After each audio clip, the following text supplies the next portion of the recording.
السلام عليكم ورحمة الله وبركاته. الحمد لله وبه نستعين. أشهد أن لا إله إلا الله وحده لا شريك له، وأشهد أن سيدنا محمدا عبده ورسوله، ونصلي ونسلم على هذا النبي الكريم سيد المرسلين وعلى آله وصحبه أجمعين. أما بعد، أيها المؤمنون اتقوا الله، أوصيكم وإياي بتقوى الله، faqad fazal muttaqun. Muslimin dan muslimat, mudah-mudahan dirahmati Allah Subhanahu wa taala. Di dalam sebuah hadis riwayat daripada Abi Hurairah radhiyallahu anhu, an Rasulillah sallallahu alaihi wasallam qala: Man sabbahallahu fi duburi kulli salatin salatan wa salatin, wa hammadallaha salatan wa salatin, wa kabbarallaha salatan wa salatin, wa qala tamamal mi'ah, la ilaha illallah wahdahu la sharika lah, lahul mulk wa lahul hamd wa huwa ala kulli syai'in qadir. Ghufirat khatayah wa in kanat mithla zabadil bahr, atau kama qala, hadis sahih riwayat Imam Muslim. Nabi sallallahu alaihi wasallam bersabda, kata Nabi, barang siapa yang bertasbih tiap-tiap kali lepas semayang 33 kali, dan barang siapa yang bertahmid tiap-tiap kali lepas semayang 33 kali, dan barang siapa yang bertakbir tiap-tiap kali lepas semayang 33 kali. Dan kata Nabi sallallahu alaihi wasallam, dan dia menyempurnakan menjadi 100 dengan ucapan la ilaha illallah wahdahu la syarikalah, lahul mulku wa lahul hamd wa huwa ala kulli syai'in qadir. Maka diampunkan Allah Subhanahu wa taala segala kesalahan-kesalahan dia, sekalipun kesalahan itu sebanyak buih di laut. Hadis itu hadis sahih riwayat Imam Muslim. Muslimin dan muslimat yang dirahmati Allah sekalian, Nabi sallallahu alaihi wasallam telah bagi tahu kepada kita satu benda yang mudah dibuat, tapi pahala dia besar. Iaitu barang siapa yang lepas sembahyang dia kata subhanallah 33 kali, alhamdulillah 33 kali, Allahu akbar 33 kali. Barang siapa yang sebut subhanallah, alhamdulillah, Allahu akbar 33, jadi 99. Disempurnakan dengan kata la ilaha illallah wahdahu la syarikalah, lahul mulk wa lahul hamd wa huwa ala kulli syai'in qadir, menjadi 100. Subhanallah 33, alhamdulillah 33, Allahu akbar 33, la ilaha illallah wahdahu la syarikalah, sampai habis sekali Kata Nabi SAW, "Ghufirat khatayahu." Diampun segala dosa-dosa, kesalahan-kesalahan dia. Imam An-Nawawi menjelaskan maksud diampunkan kesalahan-kesalahan itu ialah kesalahan yang merupakan dosa-dosa kecil. Maka diampun dosa-dosa kecil dia, wa in kanat mithla zabadil bahri. Sekalipun dosa kecil dia sebanyak buih di lautan, Allah ampun belaka. Di dalam sebuah hadis lain riwayat daripada Abi Hurairah radhiyallahu anhu, kata dia, anna Rasulullah sallallahu alaihi wasallam qala, man qala la ilaha illallah wahdahu la syarika lah, lahul mulku wa lahul hamd wa huwa ala kulli syai'in qadir fi yawmin mi'ata marrah kanat lahu 'idla 'ashri riqab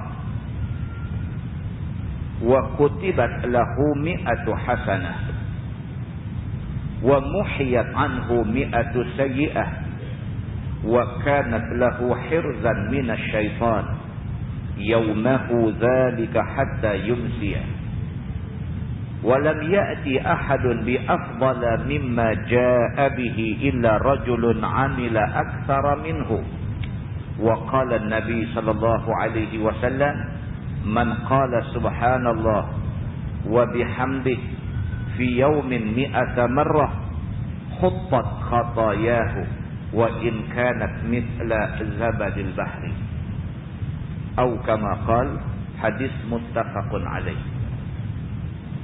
Nabi SAW bersabda, Nabi kata, barang siapa yang kata la ilaha illallah wahdahu la syarikalah, lahul mulku wa lahul hamd wa huwa ala kulli syai'in qadir, 100 kali sehari. Siapa yang sebut zikir itu, la ilaha illallah wahdahu la syarikalah, lahul mulku wa lahul hamd wa huwa ala kulli syai'in qadir, 100 kali sehari, kanat lahu 'idla 'ashri riqab, pahala Tuhan bagi kat dia seumpama dia memerdekakan 100 hamba. Wa kutibat lahu mi'atu hasanah, Allah bagi ke dia 100 pahala.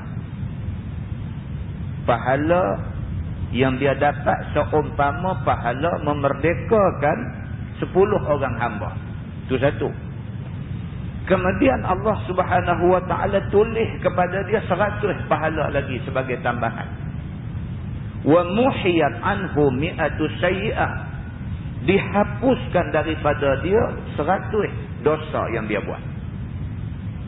Wa kanat lahu hirzan minasy syaitan yawmahu dzalika hatta yumsiya, Allah Subhanahu wa taala pelihara dia daripada gangguan dan daripada kacau syaitan, daripada awal-awal pagi sampai petang.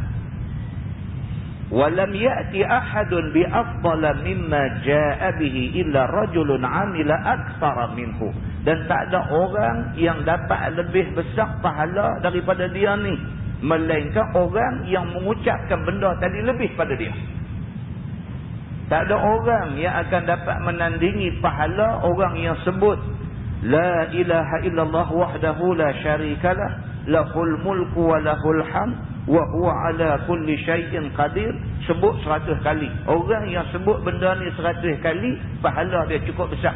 Tak ada orang boleh menandingi besar pahala orang yang sebut benda ni 100 kali, melainkan orang yang sebut lebih daripada 100 kali. Nabi kata begitu.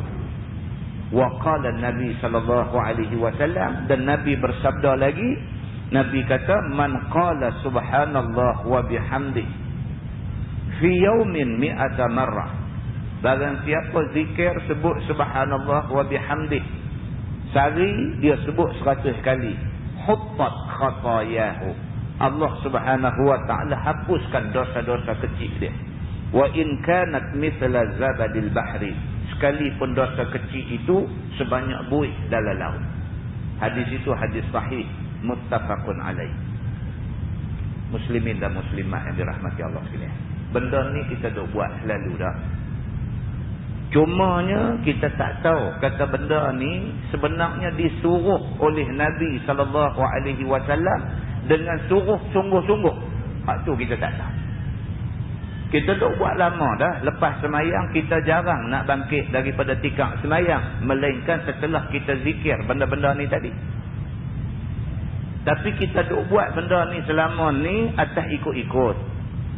Selama ni kita semayang, Tok Imam yang duk jadi imam di masjid ni memang duk bawa benda ni. Kita buat benda ni ikut-ikut.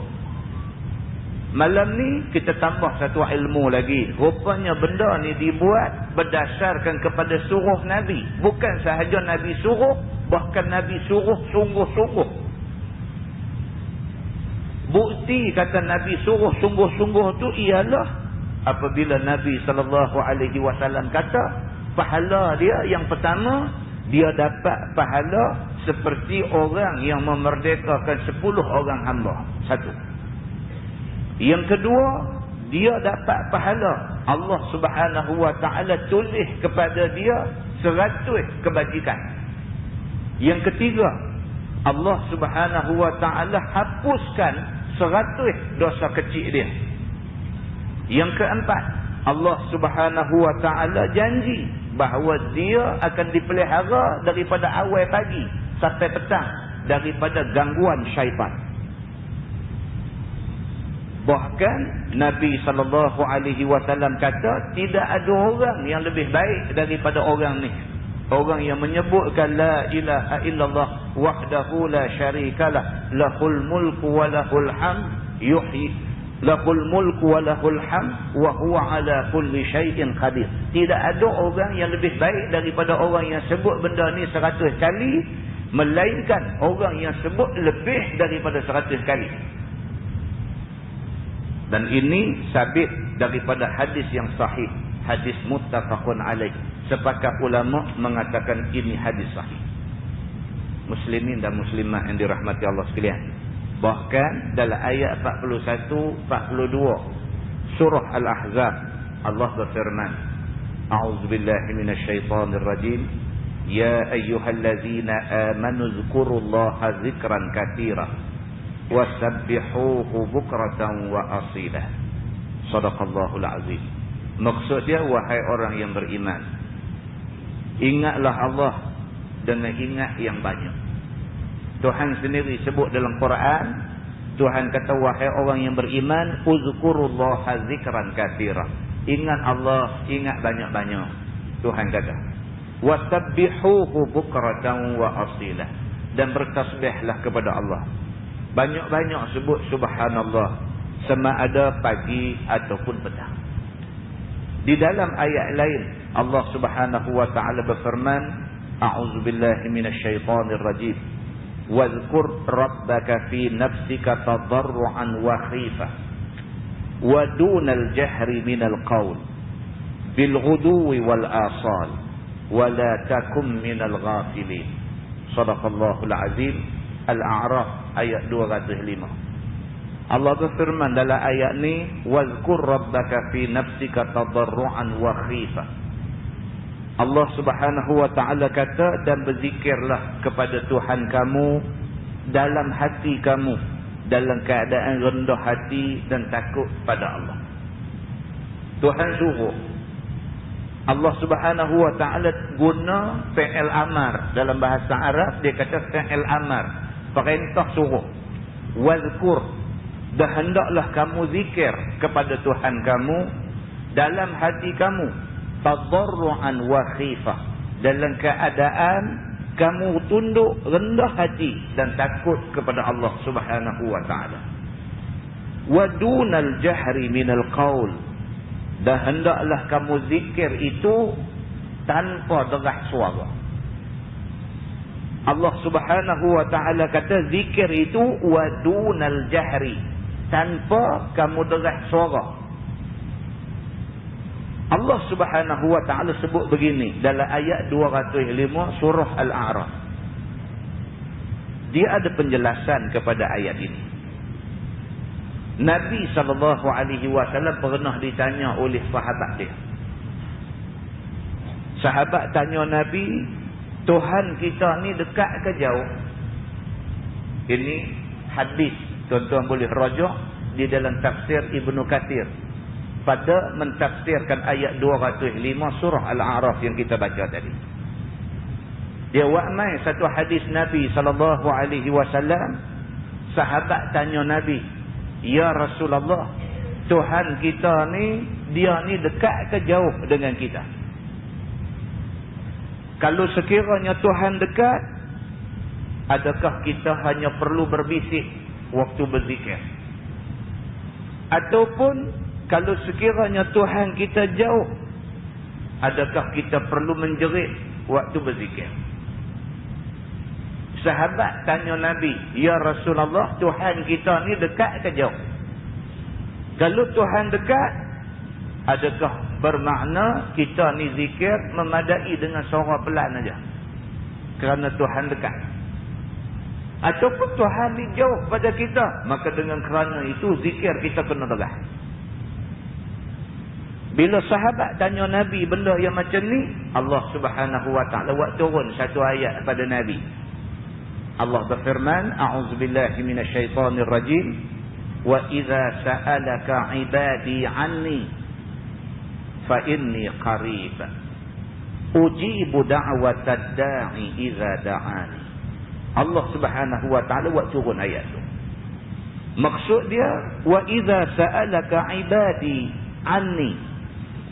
Dan kalau hamba aku tanya kamu tentang aku, Tuhan buat turun ayat Quran. Suruh Nabi baca ayat ni dekat sahabat hak tanya Tuhan jauh ke dekat. Allah sebut dalam ayat tu, wa idza sa'alaka 'ibadi 'anni. Dan kalau hamba aku tanya kamu tentang aku, fa inni qarib. Hamba kat depa kata aku dekat dengan depa. Ujibu da'watad da'i idza da'ani. Aku akan kabulkan permintaan depa apabila depa minta apa-apa pada aku. Maka Nabi SAW pun baca ayat ni dekat sahabat dan Nabi menjelaskan. Kata Nabi, Allah Subhanahu wa taala sangat dekat kepada kita semua. Bahkan Allah lebih dekat daripada kita dengan tengkok menatang yang kita duk naik. Muslimin dan muslimat yang dirahmati Allah sekalian. Maka Allah Subhanahu wa taala sebut dalam ayat tadi, "Wadhkur rabbaka fi nafsika tadarruan wa khifa." Maka berzikirlah kamu kepada Tuhan kamu dalam hati kamu, dalam keadaan rendah diri, tunduk dan takut kepada Allah Subhanahu wa taala. Wa dunal jahri minal qaul. Dan tak payah derah-derah waktu kamu berzikir. Bil ghudwi wal asal. Dan zikir biarlah pada waktu pagi dan petang. Wala takum minal ghafilin. Dan janganlah hampa jadi daripada kalangan orang-orang yang lalai. Muslimin dan muslimat yang dirahmati Allah sekalian, kemuncak kepada kita disuruh ingat Allah Subhanahu wa taala dengan zikir ini, Allah sebut dalam ayat 152 suratul Baqarah. Firman dia, "Fazkuruni azkurkum." Maksud dia, berzikirlah kamu pada aku ingat kamu. Allah Subhanahu wa taala kata dalam ayat tu, "Fazkuruni." Berzikirlah kamu pada aku. Azkurkum, sebagai balasannya aku ingat kamu. Muslimin dan muslimat yang dirahmati Allah sekalian, apa lagi kita mahu selain daripada Allah ingat kita? Kalau Allah Subhanahu wa taala ingat kita, dia jaga kita. Kalau Allah Subhanahu wa taala ingat kita, dia pelihara kita. Kalau Allah Subhanahu wa taala ingat kita, dia sentiasa akan tolong kita. Maka tak rugi kita guna masa yang ada untuk zikir kepada Allah, untuk ingat Allah Subhanahu wa taala. Kerana ingat Allah langsung tidak membawa rugi apa-apa kepada kita semua. Mudah-mudahan muqaddimah itu memberi manfaat kepada kita semua insya-Allah.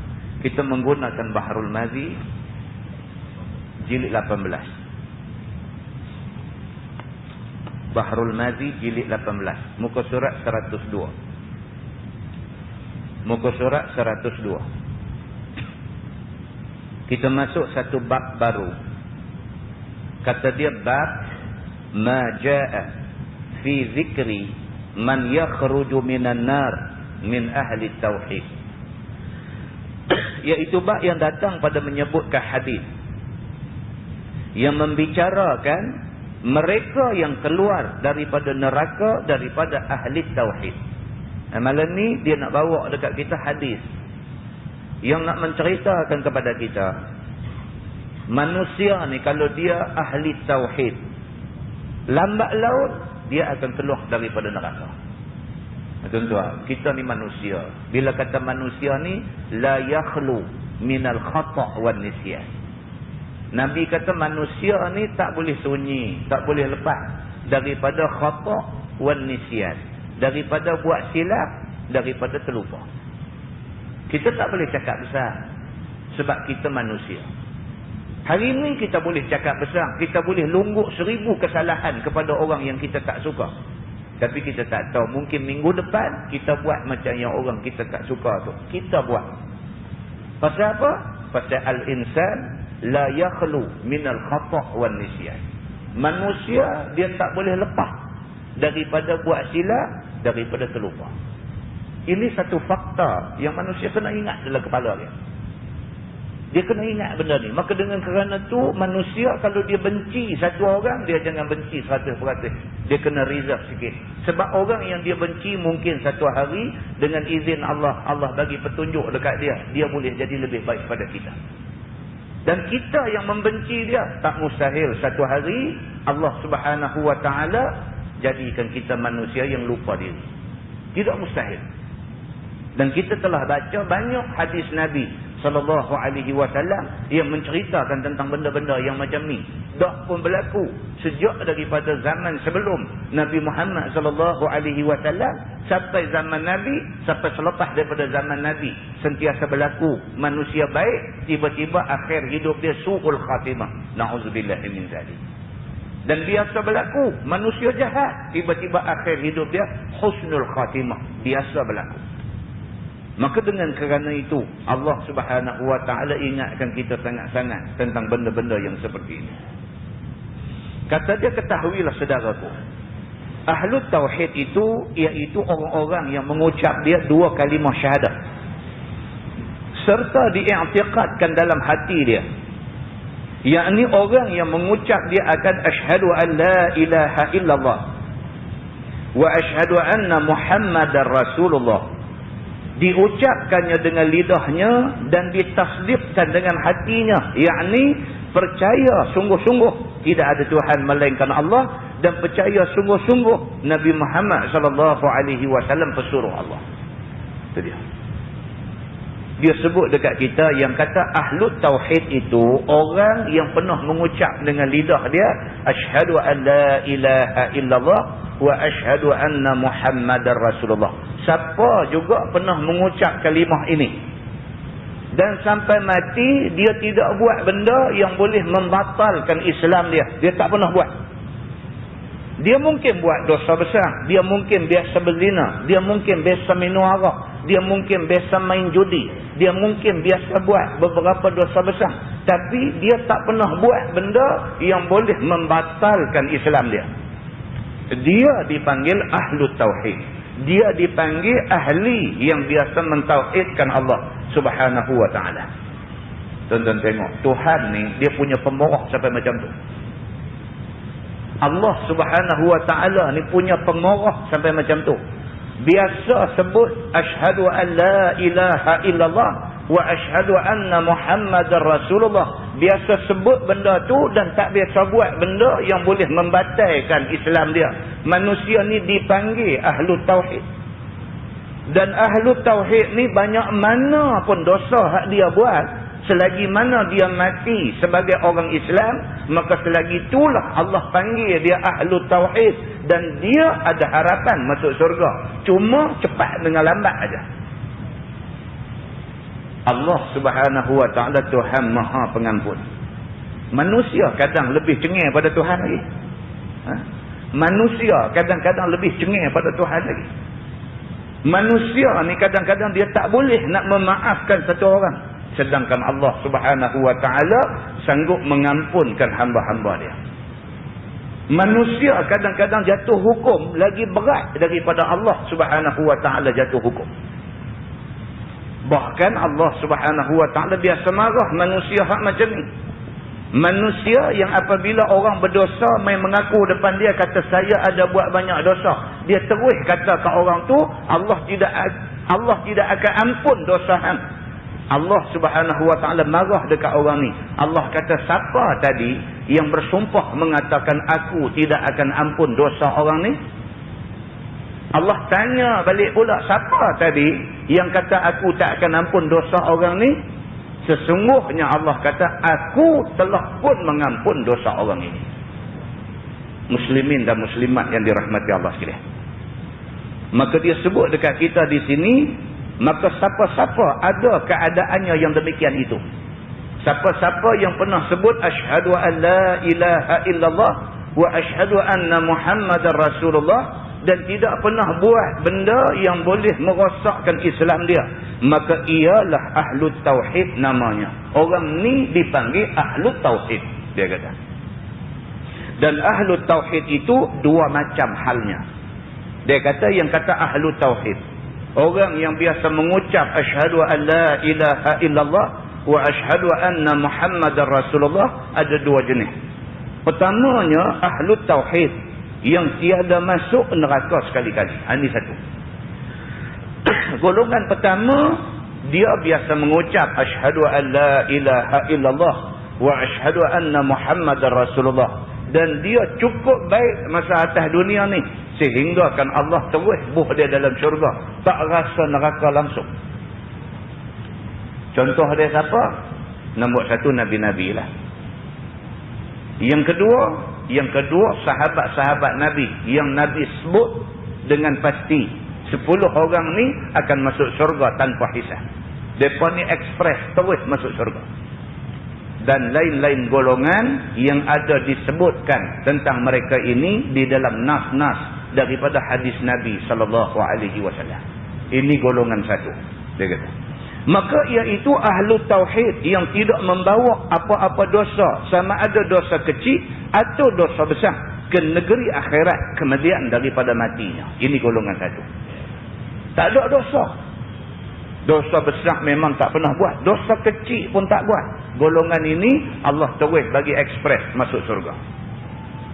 Bahkan berkekalan ia atas tauhidnya, serta menjunjung barang yang disuruh Allah dan dijauhkan apa yang dicegah Allah Subhanahu Wa Taala. Depa ni masa atas dunia rekod cukup cantik. Tidak ada catatan buruk tentang dia ni. Masa hidup atas dunia, malaikat raqib dan malaikat atid, tak ada satu catatan tak elok tentang dia, melainkan yang dicatat semua yang elok-elok belaka. Itu satu. Dan ahlu tauhid yang masuk neraka itu ialah, ni golongan dua. Dia biasa mengucap asyhadu an la ilaha illallah wa asyhadu anna Muhammadar Rasulullah. Biasa mengucap kalimah ini masa atas dunia. Iaitu ahlu tauhid yang membawa apa dosa yang menjadikan dia masuk neraka. Dia ni masa hidup atas dunia dulu mengucap jadi orang Islam, tapi sambil-sambil jadi orang Islam ada buat dosa. Sama ada dosa yang dia buat tu dosa besar, seperti bunuh orang, minum arak, berzina, berjudi, makan riba dan sebagainya, ataupun dosa kecil seperti melihat sesuatu benda yang tidak dibenarkan oleh agama untuk melihat dia dan sebagainya. Sama ada dia buat dosa besar ataupun dosa kecil, maka dia ni bila mati Allah Subhanahu Wa Taala akan buh dia dalam neraka, kerana nak bersihkan diri dia daripada dosa-dosa yang dia buat semasa di atas dunia. Kemudian keluar dia daripada neraka itu, tak kala habis deranya kadar dosa yang dibuatnya masa di atas dunia, dia kata. Maka ahlu tauhid itu pula ada dua macam pula lagi, iaitu pertamanya yang banyak iman, keduanya yang kurang iman. Dilihat dari sudut iman pula, ahli tauhid ni ada dua. Satu, iman cukup hebat. Dua, iman dia ada lemah sikit. Kalau iman hebat ni tiap-tiap hari istiqamah. Ini tanda orang yang sentiasa kuat iman. Hari-hari istiqamah. Hari-hari lepas sembahyang subuh baca Quran. Misalnya ini orang iman kuat. Tuan-tuan, kita sendiri boleh test diri kita. Kita sendiri boleh tahu. Kita sendiri boleh dapat jawapan. Kita ni macam mana. Orang mungkin tak tahu. Kawan-kawan kita mungkin tak tahu. Orang kampung kita mungkin tak tahu.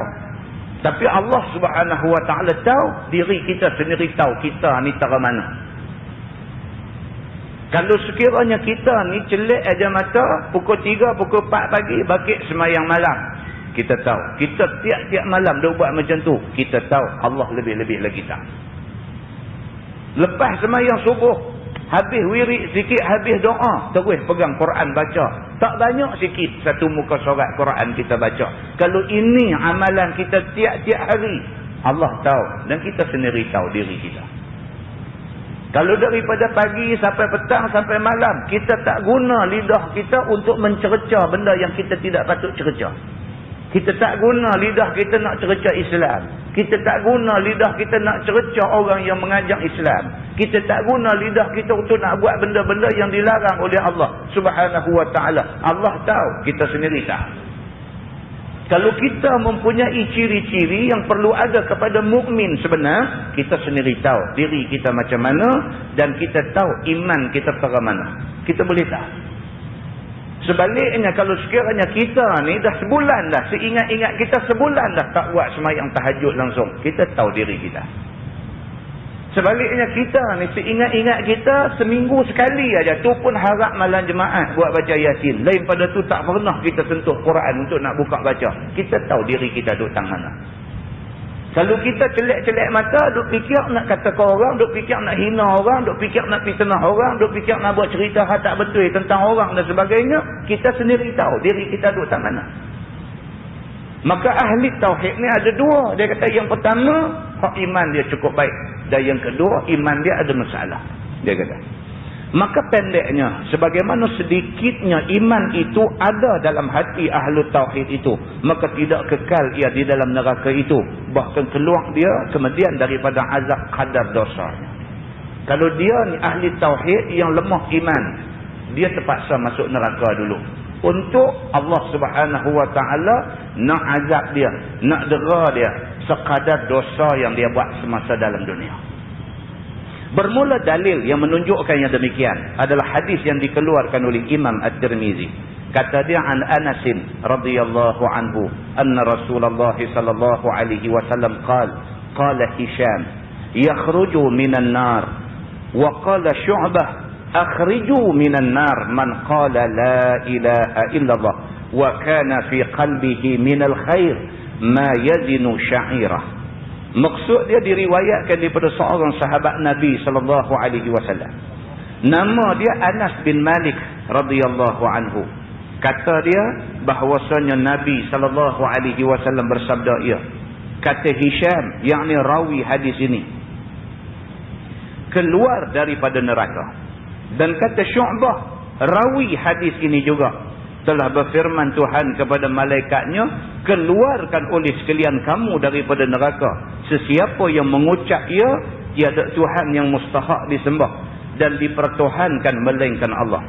Padahal ada dalam hati orang itu daripada kebajikan, yakni ada iman dalam hatinya walaupun barang sekadar ditimbang sebiji syahid. Itu dia. Nabi SAW kata, ni dalam hadis yang kita baca ni, Anas bin Malik, dia kata Nabi SAW kata, Nabi kata Allah Subhanahu Wa Taala berfirman, akhriju minan nar man qala la ilaha illallah wa kana fi qalbihi minal khair ma yazinu sya'ira. Nabi kata Allah Subhanahu Wa Taala ada berfirman dalam satu hadis qudsi. Tuhan kata dekat malaikat dia, akhriju, maksud dia keluarkan daripada neraka ini orang yang mengucap la ilaha illallah, orang yang Islam, maksud dia. Tuhan kata kat malaikat dia, hampa pergi tengok dalam neraka tu, mana-mana orang yang biasa mengucap, mana-mana orang yang orang Islam masa di atas dunia dulu, yang dalam hati dia ni ada iman walaupun sebesar gandum yang ditimbang. Dia ada iman. Seumur hidup dia biasa semayang. Bukan tak biasa semayang, dia biasa semayang. Tapi semayang dengan tinggal semayang lagi banyak daripada semayang. Tapi dia ni dalam dunia dulu dia semayang. Walaupun semayang dia tenggelam timbul, sat semayang, sat tak semayang, semayang sikit tak semayang banyak. Tapi dia ni masih ada iman dalam hati dia. Allah katakan malaikat, pergi tengok sat dalam neraka tu, kalau ada orang yang atas dunia dulu biasa mengucap La ilaha illallah Muhammadur Rasulullah, dan dia ni ada iman dalam hati dia walaupun besar gandum, pergi tengok sat mereka ni buat keluar daripada neraka. Begitu. Firman Allah, akhriju minan nar man qala la ilaha illallah wa kana fi qalbihi minal khair ma yazinu burrah.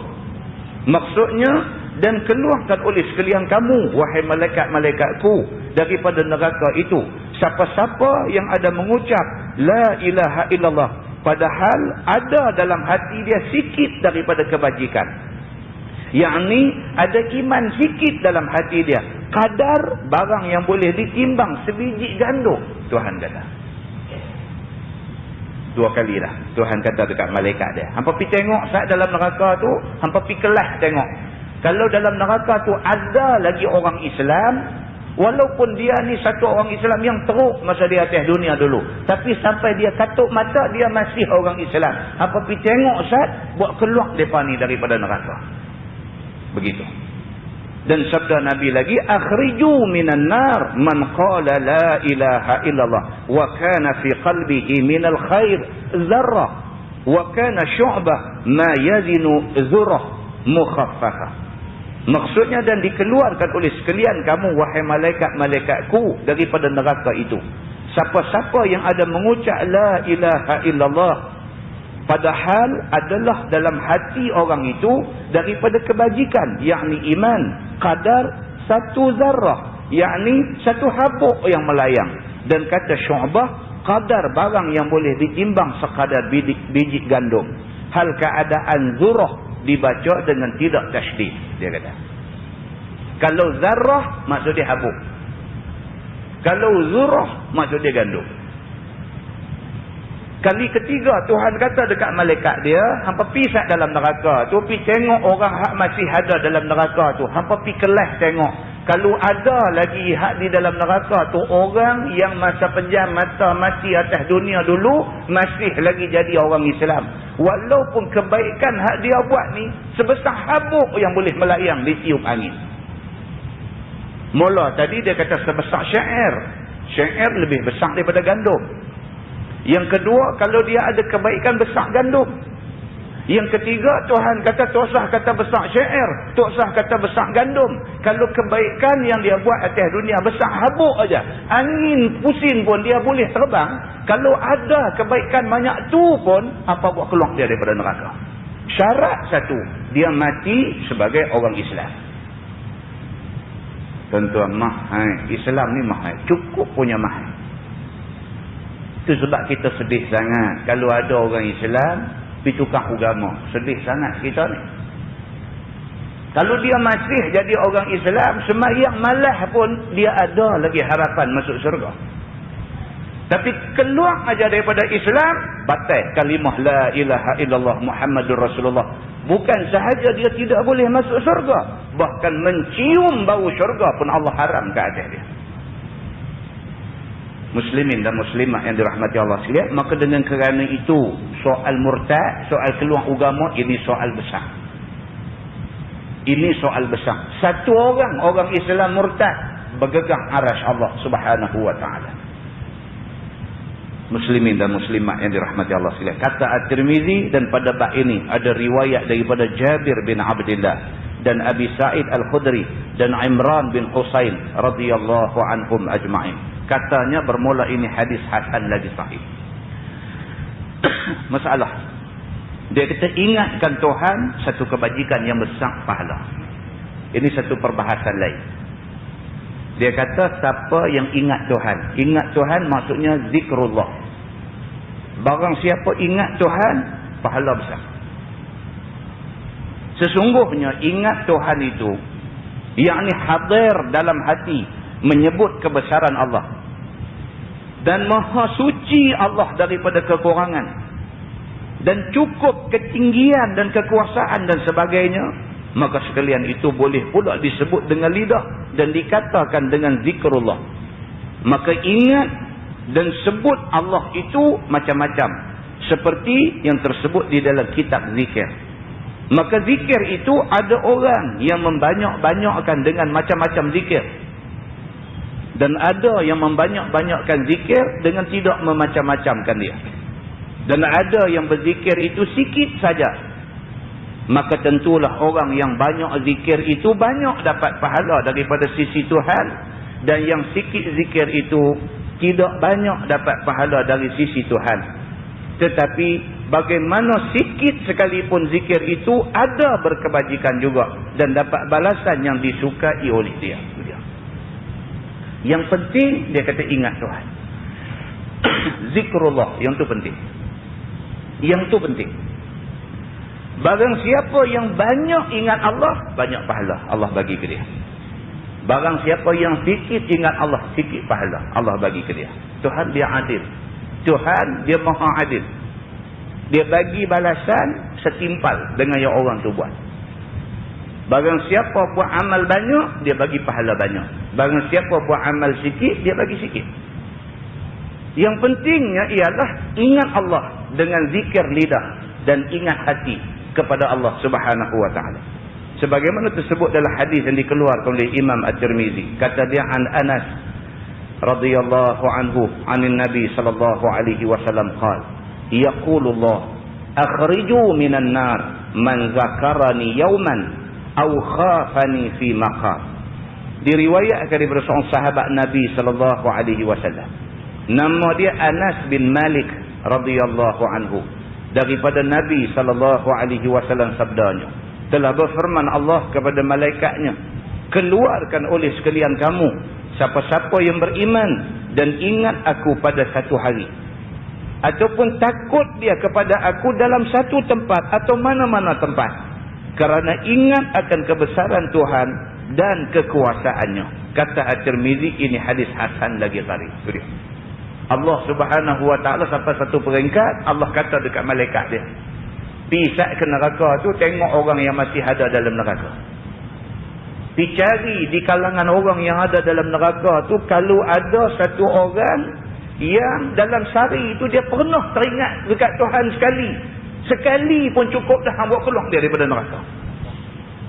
Hampir tengok asal dalam neraka tu, kalau ada satu orang yang dia ni pernah sekali rasa takut dekat Tuhan, sekali rasa takut dekat Tuhan, tiba keluar dia daripada neraka. Allah Subhanahu wa taala Tuhan Maha Pengampun lagi Maha Penyayang. Tapi nak boleh kekeluar tu, kita kena dera teruk dah dalam neraka, padan dengan kesalahan dan dosa yang kita buat. Muslimin dan muslimat yang dirahmati Allah. Yang inilah dalam perbincangan ilmu tasawuf, dia sebut kata manusia ni kena ada dua. Satu dia kata al-khawf, yang kedua dia kata ar-raja.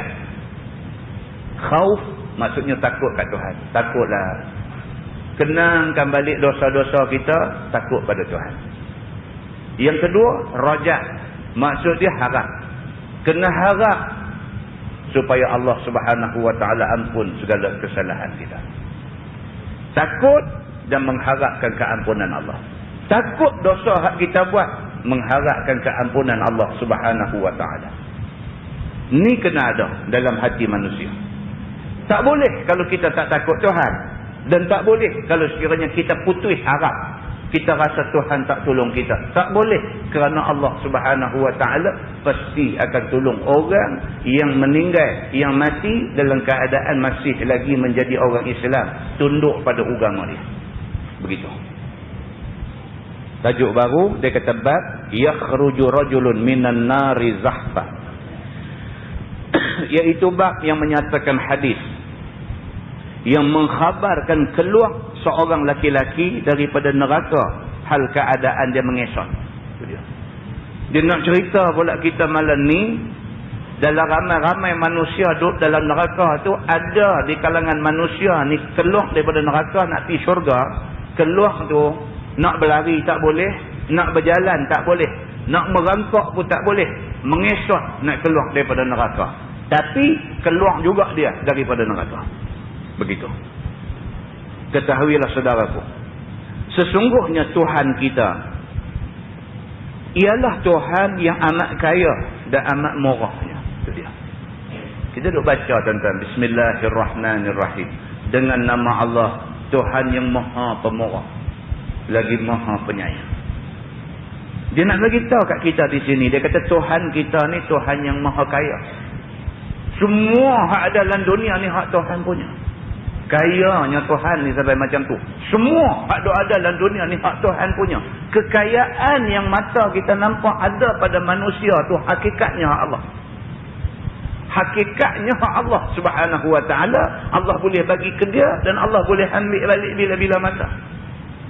Allah boleh bagi dia jadi jutawan hari ni, minggu depan Allah boleh bagi jadi dia jadi tak ketahuan. Allah boleh buat. Allah boleh bagi dia hari ni jadi satu orang yang harta ni dia sendiri tak tahu berapa jumlah harta dia. Tapi minggu depan Allah Subhanahu wa ta'ala juga boleh jadikan dia satu orang manusia yang tak ada apa pada diri dia. Allah Subhanahu wa ta'ala memiliki segala-gala benda yang ada dalam alam ini. Hakikat semua benda Allah. Manusia diamanahkan untuk mengurus kekayaan Allah Subhanahu wa ta'ala. Begitu. Baik, maka nampak kemurahan Tuhan itu ialah dikurnianya semua hamba dalam dunia sama ada kafir atau Islam. Ini kemurahan Allah. Allah Maha Pemurah sehinggakan orang kafir tidak sembah dia, pergi sembah tokoh pun dia bagi kaya juga. Kemurahan Allah Subhanahu wa ta'ala. Kalau nak kira ke? Kalau nak kira, Allah bagi dekat dia kekayaan, tiba-tiba dia tak sembah Allah. Dia pergi sembah yang lain. Oi, Allah cukup marah.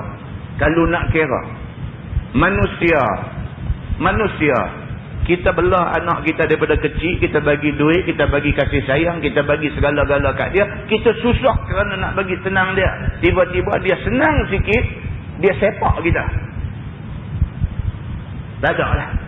Nama dia betul saya sebut dah, kita tak mau dengar. Itu manusia. Allah Subhanahu wa ta'ala dia bagi kekayaan, melimpah ruah kekayaan Allah bagi ke manusia. Tiba-tiba manusia tu tak sembah dia, tak terima kata dia jadi Tuhan. Allah bagi juga kekayaan pada dia. Wah Allah Subhanahu wa ta'ala. Dan nampak lebih-lebih kemurahan Tuhan itu masa di akhirat, waktu Allah memberi balas kepada hamba dia yang mukmin. Hak tadi pun kita nampak Allah cukup pemurah dah. Orang tak sembah dia pun dia bagi kaya. Cukup pemurah dah. Tak, dia kata Allah lebih lagi pemurah di akhirat itu. Mana-mana orang yang beriman dengan dia, dia akan bagi benda dekat orang yang beriman dekat dia ni, sehingga kita tak ada keraguan lagi dah. Allah memang Maha Pemurah. Begitu. Iaitu sekurang-kurang mukmin yang masuk syurga itu dikurniakan Allah Subhanahu wa ta'ala lebih daripada dunia ni dengan apa-apa yang tidak dikirakan dan tidak terhinggakan. Itu dia. Di akhirat esok, orang ni kalau beriman dengan Allah Subhanahu wa ta'ala, Allah bagi ke dia, Allah bagi ni tak berkira langsung. Unlimited, dia kata. Unlimited, tak ada limit. Banyak mana Tuhan bagi belakang. Punya kayanya Allah Subhanahu wa ta'ala sampai begitu sekali. Kita pun kalau bagi ada limit. Kita kalau bagi pun ada limit. Limit takat sekian-sekian banyak tak boleh bagi lebih pada tu. Allah Subhanahu wa ta'ala, dia kalau dia bagi, dia tak ada limit. Berapa banyak pun Allah boleh bagi di akhirat itu. Dia kata demikianlah tersebut di dalam khabar daripada Nabi SAW. Hadis yang dikeluarkan oleh Imam At-Tirmizi.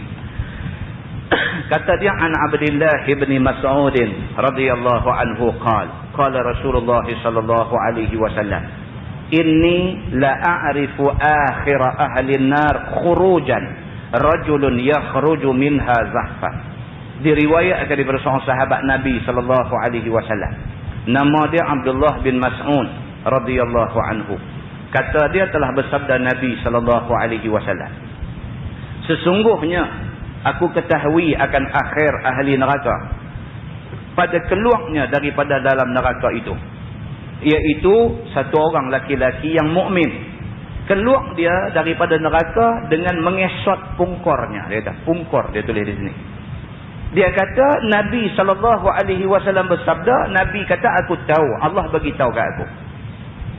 Manusia yang penghabis sekali boleh keluar daripada neraka nak pergi masuk syurga ialah manusia yang masih Islam waktu mati dia. Dan dia ni keluar dalam keadaan kesot daripada neraka nak pergi ke syurga. Keluar dalam keadaan mengesot. Dia kata.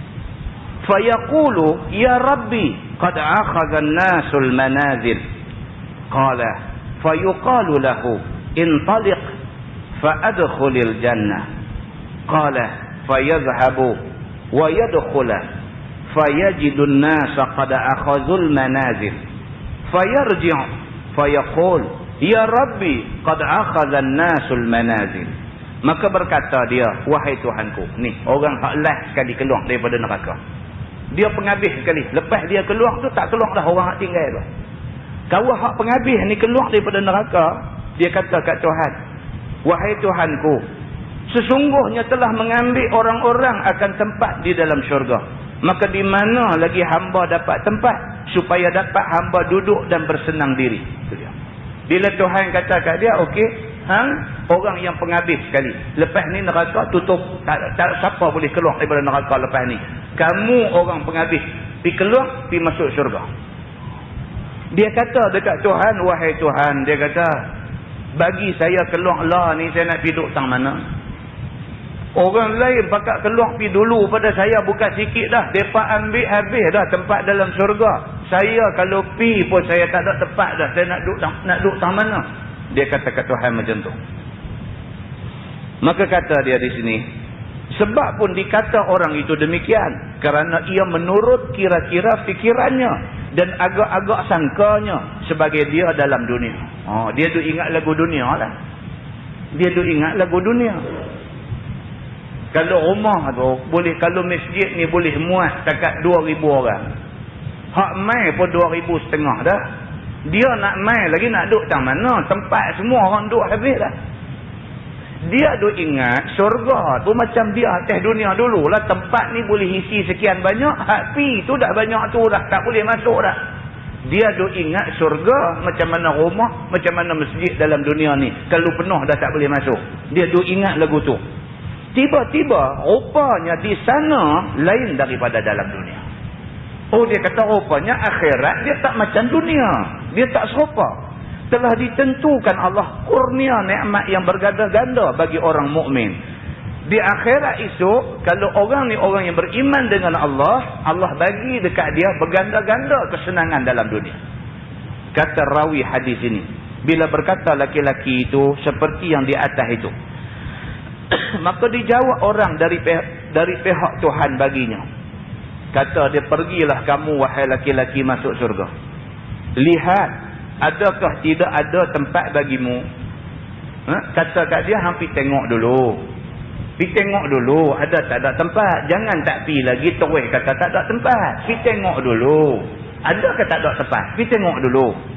Maka kata rawi itu, pilah laki-laki itu supaya masuk akan syurga. Tiba-tiba didapatinya orang-orang semuanya sungguh telah mengambil mereka itu akan tempatnya dan rumah-rumahnya. Dia pergi, dia tengok tempat ada orang dah. Dia tengok-tengok, dia kata sungguh dah. Macam kata tadi lah. Puak ni main dulu pada dia, semua tempat mereka ni dah ambil. Maka kembali laki-laki itu kata dekat Tuhan. Kata dia, ya Tuhanku, sesungguhnya telah ambil orang-orang semua akan tempat dan rumahnya di dalam syurga. Maka di mana hamba mau bertempat dan mau berumah? Dia kata, pergi dah tengok. Orang dah penuh dah. Tak ada tempat dah. Dia balik habaq kat Tuhan macam tu.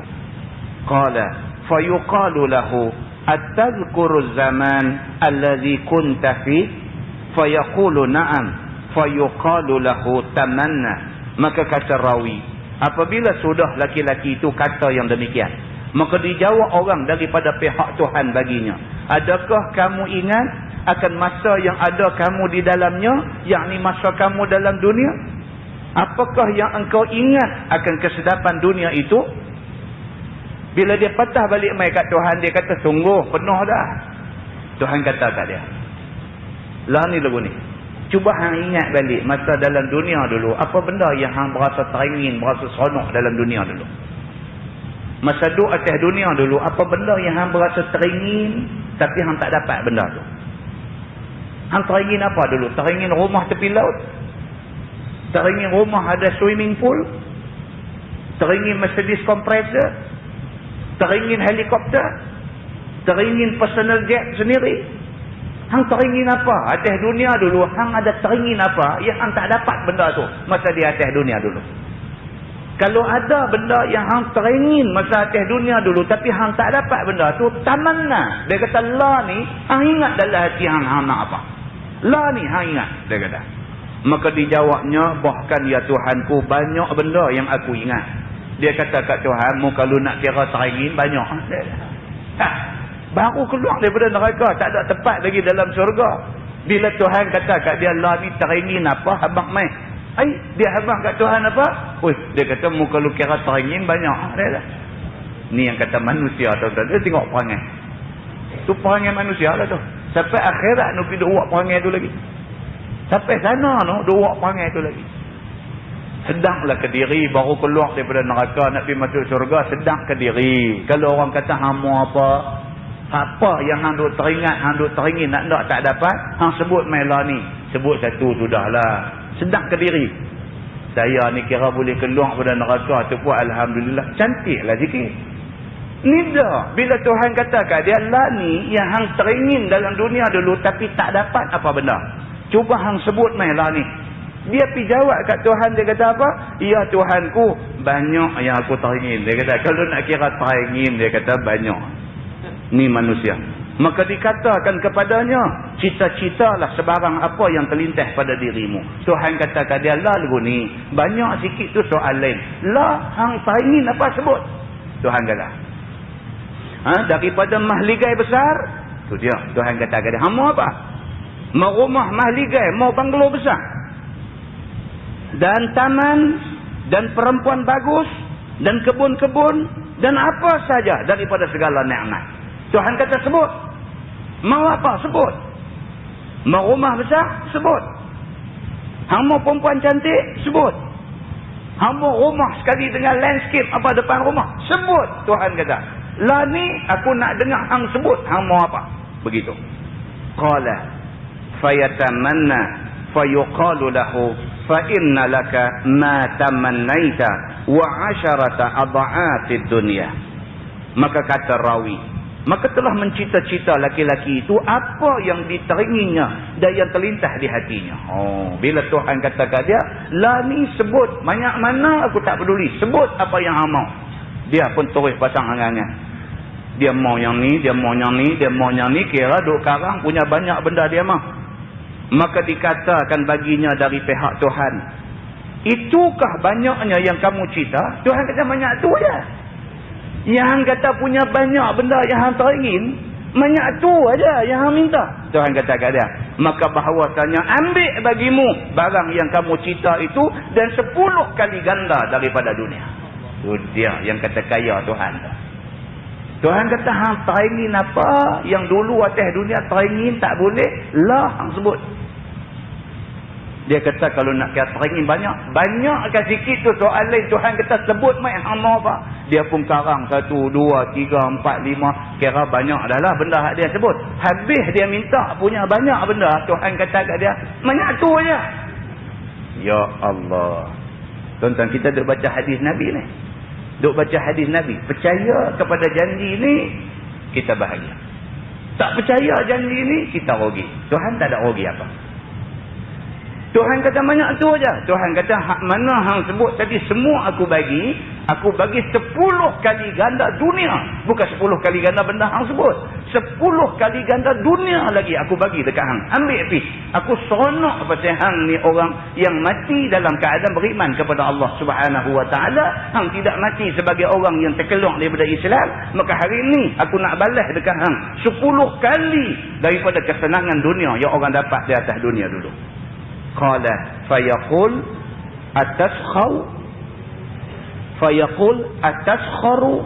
ataskharu bi wa antal malik. Maka kata rawi, apabila didengar oleh laki-laki itu akan kata sebelah pihak Tuhan seperti itu, maka kata laki-laki itu, adakah engkau permain-mainkan aku dengan buat kecek itu? Padahal engkau Tuhan yang memerintah alam. Tidaklah patut diperejek dan diperhina aku, hamba yang hina ini, dengan kata nak bagi 10 kali ganda dunia. Dia kata Tuhan perli dia. Bila Tuhan kata kat dia, hak mana yang hang sebut tadi itu semua aku bagi dekat hang 10 kali ganda dunia aku bagi kat hang. Dia jawab balik dekat Tuhan, dia kata, atas kharubi, ya Allah, adakah kamu nak main-main aku? Dia kata, sudahlah, aku ni orang yang penghabis keluar daripada neraka. Aku ni last sekali keluar daripada neraka. Cukuplah, aku dah kena azab banyak dah dalam neraka. Nak perli aku kah? Dia kata, ya Allah, wa antal malik, kamu raja pada hari ini, kamu raja, kamu yang paling berkuasa. Aku apa pun tak boleh buat. Tak sahlah perli aku macam tu. Dia kata. Baik. Allah Subhanahu Wa Taala sebenarnya langsung tidak perli dia. Sebaliknya Allah Subhanahu Wa Taala nak bagi sungguh kepada dia apa yang Allah sebut. Maka sebab pun laki-laki itu berkata yang demikian pada Tuhan.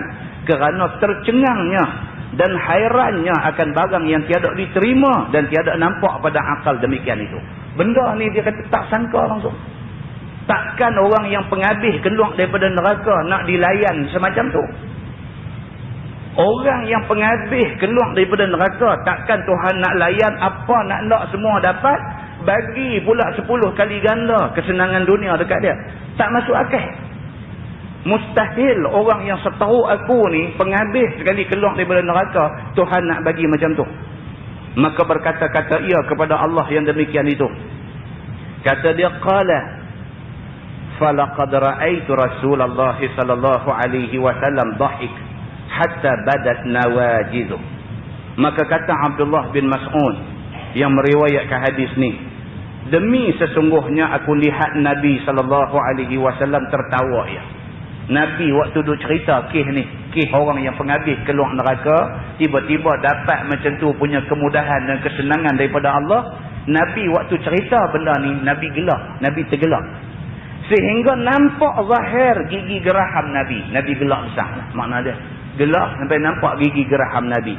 Kerana terkenangkan di hatinya akan laki-laki itu berkata yang demikian bagi Tuhannya. Nabi tergelak. Pasal apa? Pasal ada manusia, dia tak faham kata Allah ni Tuhan Maha Kaya. Allah bagi banyak tu kepada manusia. Allah tak ada apa-apa. Tak ada jejak apa pun. Manusia ni dia tu ingat lagu macam dia atas dunia. Atas dunia ni tuan-tuan, orang kaya macam mana pun dia bagi kat orang dia ada limit dia. Dia kaya macam mana pun dia bagi dia ada limit. Kita tahu dia ada duit juta-juta, kita minta tolong kat dia bagi takat 1,000 aja. Dia ada duit juta-juta, dia tak bagi 1 juta kat kita, dia bagi 1,000 aja. Itu manusia atas dunia. Duit juta-juta pun bagi 1,000 saja. Allah Subhanahu Wa Taala bukan bandingan kaya dengan orang yang kaya dalam dunia. Allah boleh bagi benda yang manusia terkejut bila Allah bagi. Demikianlah kaya Allah Subhanahu Wa Taala. Bermula ini hadis hasan lagi sahih. Masalah dia kata akhir manusia yang keluar daripada neraka dan akhir manusia yang masuk syurga.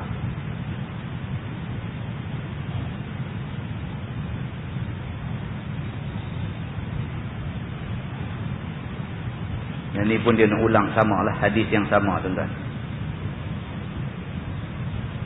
Tuan-tuan buka muka surat sebelah 108. Muka surat 108. Sebab hadis yang berikut tu adalah hadis yang lebih kurang sama dengan yang kita baca atas. Kita skip. Kita langkah pergi muka surat 108 bawah. Masalah dia kata ahlu tauhid masuk neraka sampai menjadi arang dimakan oleh api neraka itu. Ini kita baca. Dia ni ahli tauhid. Maksudnya dia masa hidup atas dunia biasa mengucap asyhadu an la ilaha illallah wa asyhadu anna muhammadar rasulullah. Lepas dia mengucap, dia ni tak tahu manusia jadi manusia Islam tak ada ke tak tahu. Hidup tenggelam timbul. Segala macam dosa dia buat, segala macam semua dia randuk habis. tapi dia tak buat benda yang menyebabkan dia murtad. Masih Islam.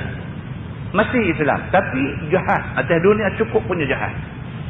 Judi dia main. Tapi orang tanya dia, judi ni haram ke tak? Dia kata haram. Tapi main. Kalau dia kata judi ni halal, dia murtad. Sebab apa? Sebab haram judi sabit daripada Quran.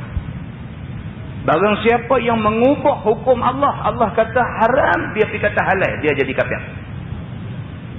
Dia ni dah, dia main judi. Orang pergi kata dia, hang ni apa ni, dah umur dah tua dah duk main judi lagi. Dia kata aku tak payah nak tinggal benda ni. Hang tahu dah kata judi ni haram? Dia kata tahu. Dah tu dah hang tahu judi haram, duk main buat apa? Dia kata aku tak boleh kalau tak main judi. Jenis ni. Jenis ni. Tapi mengaku kata haram. Dia tak pernah kata benda yang haram tu halal. Tak pernah kata. Tapi dia buat benda-benda haram. Ini ahli tauhid juga. Dia dianggap sebagai ahli tauhid, tetapi cukup banyak dosa dengan Tuhan.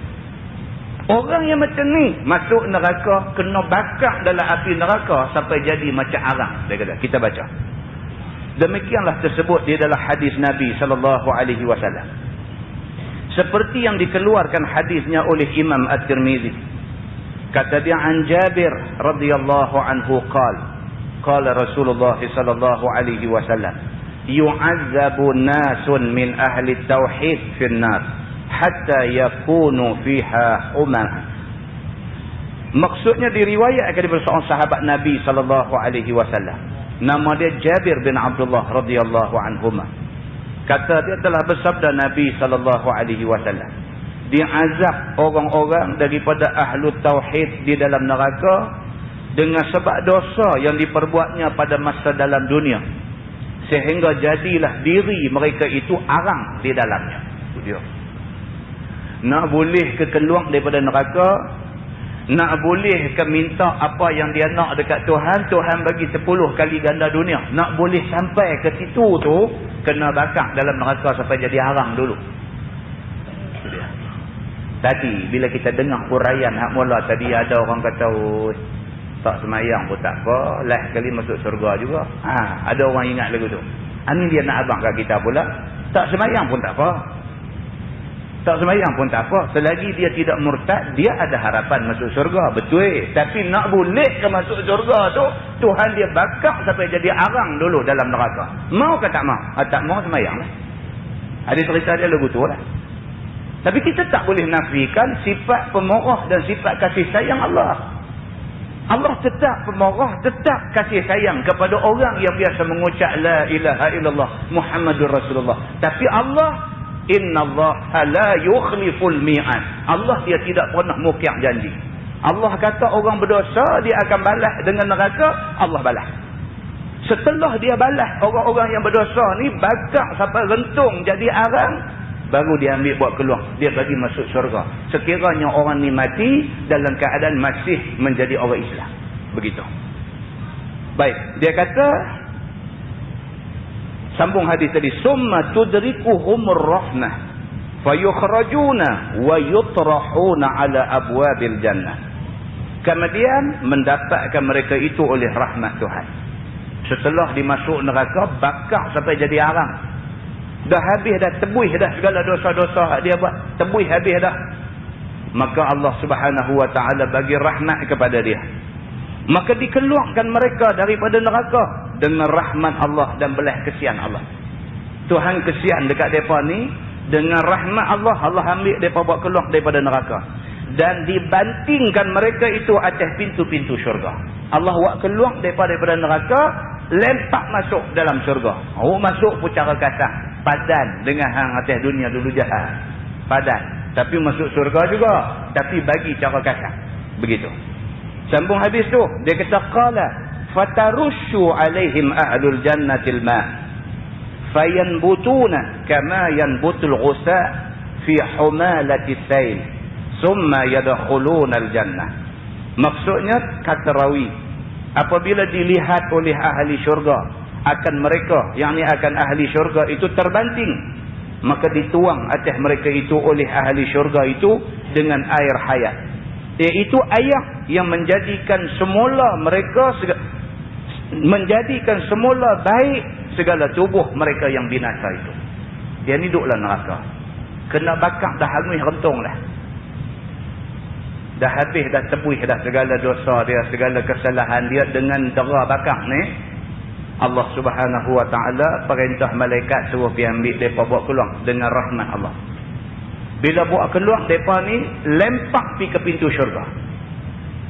Bila bunyi gedung kata kena pintu syurga, ahli syurga hak duk dalam syurga nu mai buka tengok.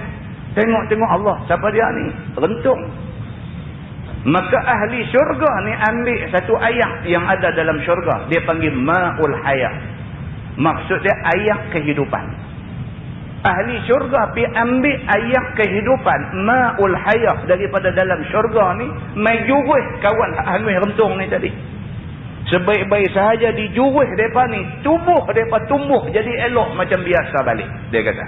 Maka tumbuh mereka itu sebagaimana tumbuh sampah kaparan di dalam kaparan ayam bah. Tumbuh mereka ni nampak tumbuh jadi manusia balik, yakni dengan segera kembali semula tubuh badannya dengan elok dan berseri-seri. Itu dia. Tak boleh fikir, benda ni tak boleh fikir dengan akal, tuan-tuan. Sebab benda ni cerita di sana esok ni. Ada pula satu ayat dalam syurga, dia panggil ma'ul hayah, dia panggil ayat kehidupan. Orang yang kena bakar dalam neraka dah jadi arang dah, tak jadi manusia dah, jadi arang, rentung, kering dah, mai ke pintu syurga ni. Depa penduduk syurga, ahli syurga yang dah sememang duduk dalam syurga ni, pi ambil ayat ni jurus atas depa, jurus dengan kehendak Allah Subhanahu Wa Taala. Manusia yang kena bakar dah jadi arang ni tiba-tiba tumbuh jadi manusia elok, berseri-seri balik macam biasa. Begitu. Kemudian daripada telah sempurna dan elok rupa mereka itu, maka masuk mereka itu akan syurga Allah Subhanahu Wa Taala. Lepas tu barulah mereka masuk dan menjadi penghuni syurga Allah Subhanahu Wa Taala. Kata Imam At-Tirmizi, bermula ini hadis hasan lagi sahih. Wallahu a'lam. Lepas ni kita masuk orang yang beriman itu masuk syurga jikalau sedikit imannya sekalipun. Lepas ni kita akan tengok hadis tu.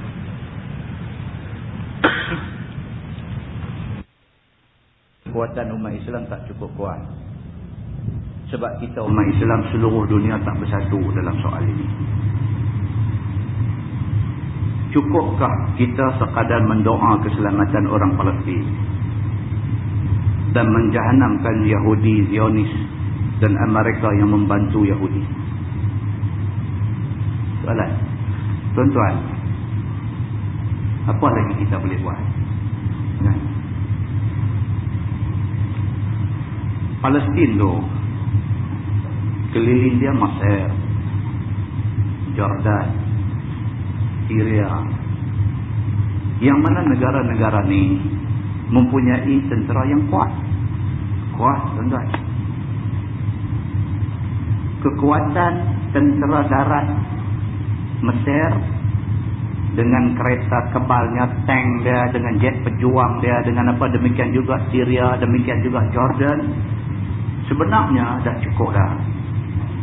Dah cukup dah. Kalau sekiranya negara Arab semua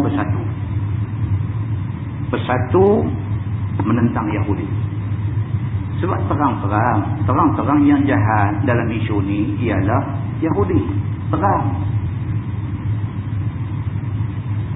Satu dunia tahu.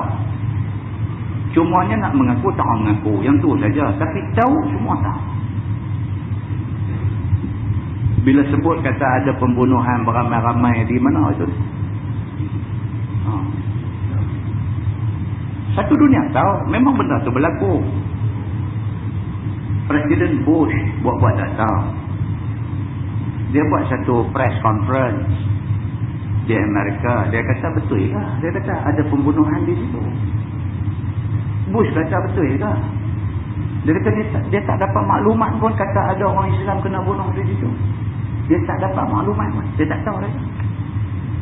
Tak apalah, dia kata kalau betul kita tengok macam mana. Dia kata kita hantar wakil daripada Majlis Keselamatan Bangsa-Bangsa Bersatu ke apa, tapi tengok betul ke tak betul. Dia kata tu. Tuan-tuan, statement dia tu menghiris hati kita. Menghiris hati kita. Kalau satu orang Amerika kena bunuh di satu negeri ceruk mana, dia boleh tahu macam mana puluhan umat Islam kena bunuh beramai-ramai di Palestin. Dia kata dia tak tahu. Kita tak mau cakap benda ni, buang masa. Cerita dia apa? Cerita dia umat Islam hari ini dihina. Yang tu saja. Duribat alaihimuz zillatu aynama tuqifu illa bihablin minallah wa hablin minan nas. Tuhan kata ditimpa ke atas mereka kehinaan. Aynama tuqifu, walau di mana mereka duduk.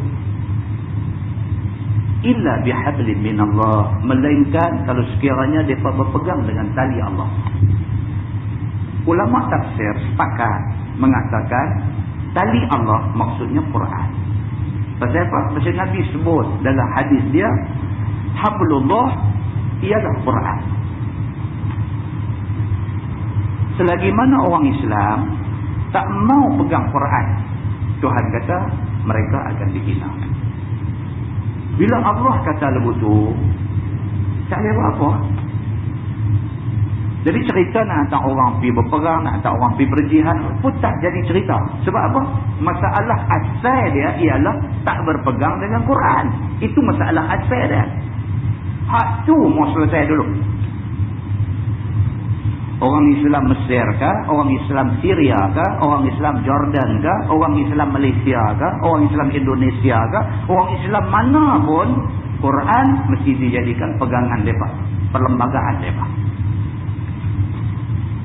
Kalau sekiranya orang Islam pegang kepada Quran, Allah akan bantu orang Islam. Seperti mana Allah pernah bantu tentera Badar ketika mereka lawan dengan musuh yang berjumlah hampir 1,000, mereka hanya 300 boleh menewaskan 1,000. Setengah orang kata tak boleh cakap, benda tu tak boleh cakap. Dia kata benda zaman Nabi lain, kita lain. No. Boleh cakap benda tu. Sebab apa? Sebab itu janji Allah Subhanahu wa ta'ala. Allah dia kira intan surullah ayansurkum. Kalau kamu tolong Allah, Allah tolong kamu. Tolong Allah, tolong apa? Allah tak perlu pertolongan kita. Maksud tolong Allah apa dia? Tolong angkat agama Allah letak di tempat dia. Quran mesti dijadikan rojokan. Kalau negara yang orang Islam memerintah pun tidak mau rojok Quran, agama Allah, Allah akan bantu dia. Allah bila dia bantu negara tu, ekonominya elok, kestabilan, kesejahteraannya semua elok. Semua jadi elok. Bila jadi elok, orang bukan Islam tengok, dia akan mencontohi apa yang Islam buat. Seperti mana zaman Sayyidina Umar Al-Khattab dulu, negara-negara dalam dunia ni pergi jumpa Sayyidina Umar, minta nak tumpang bernaung di bawah pemerintahan Sayyidina Umar. Pasal apa? Pasal mereka tengok pemerintahan Sayyidina Umar adalah pemerintahan yang keadilan terjamin di segenap jengkai tanah bumi yang ada. Negara bukan Islam pun bila tengok ni hak duduk bawah pemerintahan Sayyidina Umar ni, depa tengok sejahteranya, depa tengok amannya, depa tengok makmurnya, depa tengok segala yang elok ada padanya, depa sendiri tak boleh buat macam tu. Depa pergi jumpa Sayyidina Umar, minta kepada Sayyidina Umar, suruh Sayyidina Umar jajah negeri depa. Depa nak bernaung di bawah pemerintahan Sayyidina Umar Al-Khattab. Yang ni tuan-tuan, catatan sejarah. Dunia mengakui kebenaran catatan ini. Sebab apa? Sebab orang Islam hari ini dia tak ada confident dengan Quran. Dia tak yakin dengan apa yang Allah sebut dalam Quran tu, dia tak yakin sebenarnya. Dia duk rasa tak boleh buat. Pasal apa? Kalau orang bukan Islam rasa macam tu tak apa. Tapi kalau orang Islam rasa macam tu, sangat mendukacitakan. Lebih-lebih lagi orang Islam yang rasa tidak yakin dengan hukum Quran ini, orang Islam yang khatam 2 kali Quran bulan puasa, lebih mendukacitakan. Bulan puasa dia boleh baca Quran 30 juzuk, khatam 2 kali, tapi isi kandungan Quran dia tak yakin. Kesian. Ini penyakit, tuan-tuan. Ini penyakit, dan penyakit ini kita nak ubati. Kita nak bagi tahu pada dunia seluruhnya bahawa penyelesaian kepada masalah penghinaan kepada orang Islam ini ialah dengan kembali berpegang kepada ajaran Quran dan sunnah Nabi SAW. Kita balik kepada dua sumber ni, Allah Subhanahu Wa Taala tolong kita. Tentu percaya tak Tuhan boleh tolong orang Islam? Jangan tak percaya. Kita kena percaya Tuhan nak tolong kita. Tuhan nak tolong kita sangat-sangat. Tuhan tak mau tengok orang yang mengucap asyhadu an la ilaha illallah wa asyhadu anna Muhammadar Rasulullah, tiba-tiba orang ni kena sembelih buta aja. Allah tak mau tengok benda macam ni. Tapi Allah nak tolong kita, Allah letak satu syarat. In tansurullaha yansurkum. Kamu tolong Allah, Allah tolong kamu. Kita tak tolong menegakkan agama Allah. Muslimin dan muslimat yang dirahmati Allah. Cerita dia macam tu. Apa juga masalah, Tuhan kata, fa in tanaza'tum fi syai'in farudduhu ila Allahi war Rasul. Quran kata, Allah kata dalam Quran, kalau kamu bercanggah pendapat tentang satu-satu benda, farudduhu ila Allahi war Rasul, maka kembalilah kepada Allah dan Rasul. Balik kepada Quran dan hadis Nabi sallallahu alaihi wasallam. Tuhan tolong kita insya-Allah. Nah, mudah-mudahanlah. Selain daripada itu, kita setakat yang kita boleh buat, minta kepada Tuhan. Merayu dekat Tuhan. Bukan minta lagu biasa, merayu kepada Tuhan. Bermunajat pada Tuhan. Minta Allah bantu saudara-saudara kita yang seagama. Di mana juga mereka duduk. Daripada penindasan dan kezaliman yang dikenakan ke atas mereka. Nah, doa kena jalan pun. Kena jalan. Allahumma ansuril Islam wal muslimin. Kena. Ya Allah, tolonglah Islam dan orang-orang Islam. Minta Allah. Minta dekat Allah. Wansur juyushal muwahhidin. Ya Allah, tolonglah tentera-tentera yang nak mengangkat Allah Subhanahu Wa Taala sebagai kuasa yang maha besar. Tolong. Minta Allah tolong. Minta. Manalah nak tahu. Tuhan kata, ud'uni astajib lakum. Minta dekat aku akan perkenankan. Ramai-ramai pakat minta. InsyaAllah satu hari Tuhan perkenan permintaan kita. Selain daripada hak mula tadi kita kena buat. Nah, muslimin dan muslimat yang dirahmati Allah sekalian, kita tak tahu macam mana susah mereka. Pasal kita tak pernah susah. Kita sedap-sedap senang. Kita tak tahu macam mana susahnya mereka. Bila kita kenal sekali macam tu, kita tahu macam mana susahnya. Tentang nikmat selalunya tak dihargai. Melainkan setelah nikmat itu Tuhan bagi. Baru kita tahu rupanya mahal nikmat yang Tuhan bagi kat kita. Kita tak pernah menghargai nikmat mata Tuhan bagi kat kita. Mata ni boleh duduk tengok apa kita berasa nak tengok. Mata ni nikmat cukup besar Allah bagi kat kita. Kita tak tahu kata mata ni nikmat besar. Sehinggalah satu hari Tuhan ambil mata ni. Kita ada lagi mata tapi dia dah tak boleh melihat. Masa tu kita tahu mata ni nikmat yang cukup besar. Semacam mana kita tak tahu macam mana mahalnya nikmat sihat ni. Tuhan bagi kat kita sihat ni. Sehinggalah satu hari kita kena sakit. Yang sakit tu sakit membawa maut. Baru kita tahu mahal sungguh rupanya nikmat sihat Tuhan bagi kat kita ni. Demikianlah kita tak tahu macam mana mahalnya nikmat Islam yang Tuhan bagi kat kita. Kita tak tahu. Ni, kita jadi orang Islam lah ni nikmat ni. Jadi orang Islam ni, kita tak tahu. Sehinggalah akhirat esok, baru kita tahu. Rupa-rupanya kita dijadikan orang Islam, mati sebagai orang Islam. Islam itu satu-satunya tiket yang nak membolehkan kita masuk surga. Sana esok baru kita tahu. Bila kita tengok orang-orang yang atas dunia ni sampai katuk mata tak Islam, dia tak boleh mencium bau syurga. Tiba-tiba kita boleh masuk syurga. Masa tu baru kita tahu Allahu Akbar. Besarnya Allah Subhanahu Wa Taala, Tuhan yang menganugerahkan Islam pada kita. Selagi kita tak rasa susah, selagi tu kita tak tahu nikmat yang kita dah dapat lah. Tuan-tuan, hargai nikmat Tuhan bagi kat kita ni. La in syakartum la azidannakum. Wa la in kafartum inna azabi lasyadid. Kalau kamu syukur pada aku, Tuhan kata, ni Tuhan bagi macam-macam kat kita, kita syukur dekat dia dengan melipat gandakan ibadat kita dekat dia. Tuhan kata la azidannakum, aku tambah lagi hak mana ada la, aku tambah lagi dekat kamu nikmat. Tapi jaga, Tuhan kata wala in kafartum, kalau kamu engkar, kamu kufur dengan nikmat aku bagilah, inna azabi lasyadid, azab aku sangat-sangat teruk. Lepas ni tuan-tuan, tajuk kita nak baca insya-Allah pada bulan depan, kalau tak ada arai apa, kita akan baca satu lagi tajuk. Dia cerita dekat kita balak yang menimpa kita sebenarnya tanda kasih Allah pada kita. Dia akan beritahu kepada kita balak yang menimpa kita adalah tanda Allah kasih kita. Satu, bila balak tu kena, dia mengkifaratkan dosa kita, sebahagian dosa kita. Balak sama ada kena kita, kena isteri, kena anak, kena keluarga, yang mana benda tu menyebabkan kita jadi susah hati. Balak tu menyebabkan Allah kifarat sebahagian dosa kita. Dan yang kedua, bila kena balak tu, kita lebih lagi ingat Allah. Ingat Allah bermakna kebaikan daripada Allah. Mudah-mudahan Allah Subhanahu Wa Taala berkati kita, Allah bagi kekuatan kepada kita, Allah bantu kita, Allah bantu saudara-saudara kita yang sama-sama seagama dengan kita, insya-Allah. Nah, sebelum terlupa, tadi ada kenuri nasi kandang termasyur dengan pertama.